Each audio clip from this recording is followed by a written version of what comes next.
Hello दोस्तों, my simple guide channel पर आपका फिर से स्वागत है। दोस्तों, कल यानी कि 1 जुलाई 2026 को नए ईपीएफओ 3.0 के रूल्स लागू होने वाले हैं। जैसे कि आप सभी ईपीएफ मेंबर्स जानते हैं कि पिछले 2 दिनों से ईपीएफओ पोर्टल बंद है और किसी भी तरह की सर्विस ईपीएफओ पोर्टल पर चालू नहीं है। तो कल यानी कि 1 जुलाई 2026 से नए ईपीएफओ रूल्स लागू कर दिए जाएंगे। तो अगर आप भी अपने पीएफ अकाउंट से पैसा निकालने जा रहे हैं तो इस वीडियो को जरूर देख लेना, क्योंकि इस वीडियो में मैं आपको ईपीएफओ 3.0 के तहत नए पीएफ विड्रॉवल्स रूल्स के बारे में डिटेल में बताने वाला हूं।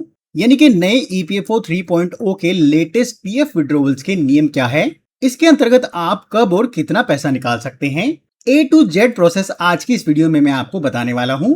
और वीडियो के एंड में मैं आपको ये भी बताऊंगा कि आप ऑनलाइन यूपीआई के माध्यम से अपने पीएफ अकाउंट से पैसा कैसे निकाल सकते हैं, उसका प्रोसेस मैं आपको बताऊंगा। तो वीडियो आपके लिए बहुत ही इंपॉर्टेंट होने वाली है। वीडियो को एंड तक बिना स्किप किए जरूर देखना। मेरा नाम है प्रमोद और आप देख रहे हैं माय सिंपल गाइड। तो दोस्तों, सबसे पहले ईपीएफओ 3.0 की हाइलाइट्स देख लेते हैं।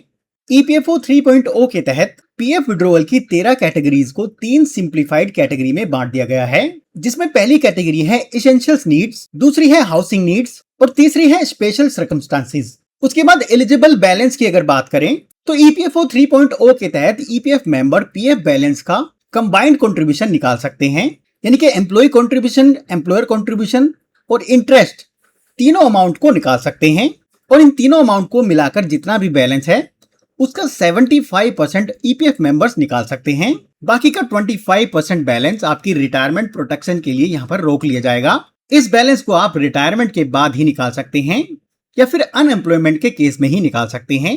ईपीएफओ 3.0 के तहत ऑटो सेटलमेंट क्लेम की लिमिट 5 लाख रुपए कर दी गई है। और इन नए नियमों के अनुसार ईपीएफओ 3.0 के तहत आप अपने पीएफ अकाउंट से पैसा यूपीआई और एटीएम की सहायता से आसानी से निकाल सकते हैं। और यहाँ पर सबसे अच्छी बात यह है कि यहाँ पर ज्यादातर क्लेम्स आधार ओटीपी की सहायता से प्रोसेस किए जाते हैं, जिसमें एम्प्लॉयर की डिपेंडेंसी यहाँ पर बिल्कुल ही कम कर दी गई है। यानी कि आप बिना एम्प्लॉयर के, यानी कि कंपनी जिसमें आप काम करते हैं उसके बिना भी आसानी से अपने क्लेम्स को अप्लाई कर सकते हैं और पीएफ के पैसे को निकाल सकते हैं। अब सबसे पहले बात करते हैं एसेंशियल्स नीड्स के अंतर्गत आप कितना और कब पैसा निकाल सकते हैं। एसेंशियल्स नीड्स में आप पर्पस की अगर बात करें तो मेडिकल ट्रीटमेंट के लिए, मैरिज के लिए, हायर एजुकेशन के लिए, डिसेबिलिटी या फिर मेडिकल इमरजेंसी के लिए या फिर फैमिली नीड्स के लिए आप पैसा निकाल सकते हैं।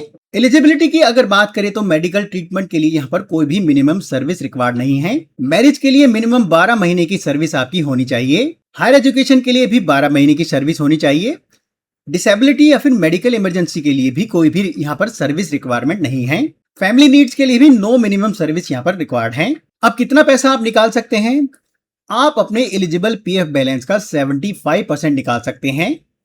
एलिजिबल पीएफ बैलेंस का मतलब है employee contribution plus employer contribution plus interest. इन तीनों को मिलाकर जितना भी बैलेंस है उसका 75% आप निकाल सकते हैं। बाकी फ्रीक्वेंसी अगर की पॉइंट्स की अगर बात करें तो यहाँ पर आप वीडियो को पॉज कर पढ़ सकते हैं। उसके बाद हाउसिंग नीड्स के अंतर्गत आप किस पर्पज से पैसा निकाल सकते हैं। हाउसिंग नीड्स के अंतर्गत आप परचेज ऑफ प्लॉट, यानी कि अगर आप प्लॉट खरीद रहे हैं, purchase oblique construction of house, यानी कि आप घर खरीद रहे हैं या फिर कंस्ट्रक्शन करा रहे हैं, होम लोन रीपेमेंट, अगर आपने होम लोन लिया है उसकी रीपेमेंट आप कर रहे हैं, अगर आप हाउस रिनोवेशन कर रहे हैं या फिर उसमें कुछ अल्टरेशन करा रहे हैं, prepayment oblique closure of home loan, अगर आप होम लोन का क्लोजर करा रहे हैं फिर प्री पेमेंट करा रहे हैं तो आप हाउसिंग नीड्स के अंतर्गत अपने पीएफ अकाउंट से पैसा निकाल सकते हैं।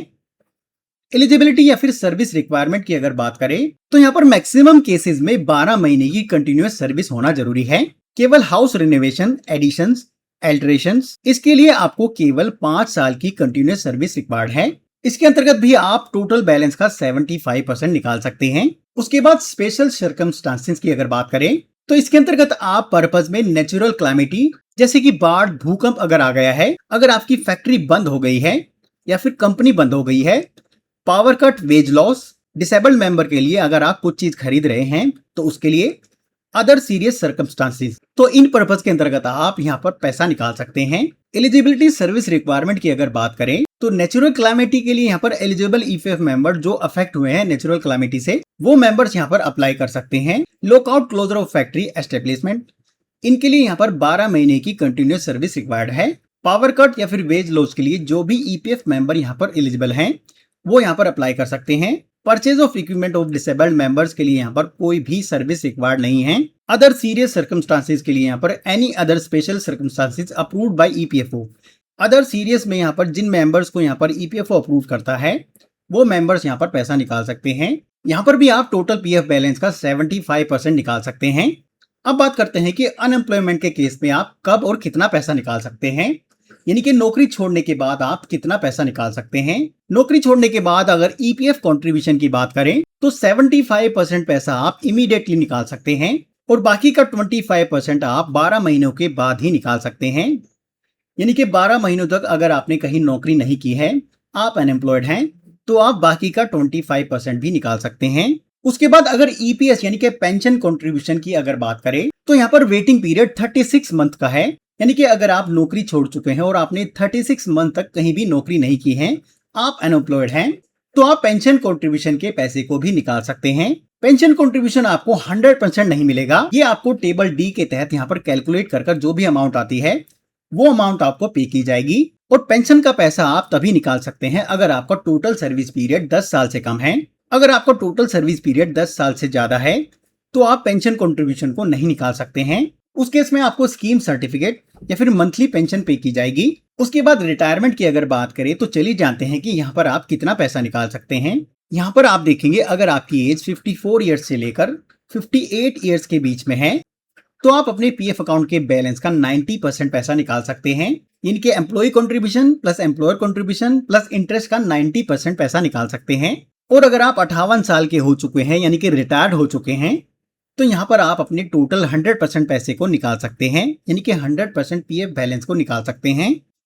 परमानेंट डिसेबिलिटी के लिए यहाँ पर आप 100% पीएफ बैलेंस निकाल सकते हैं।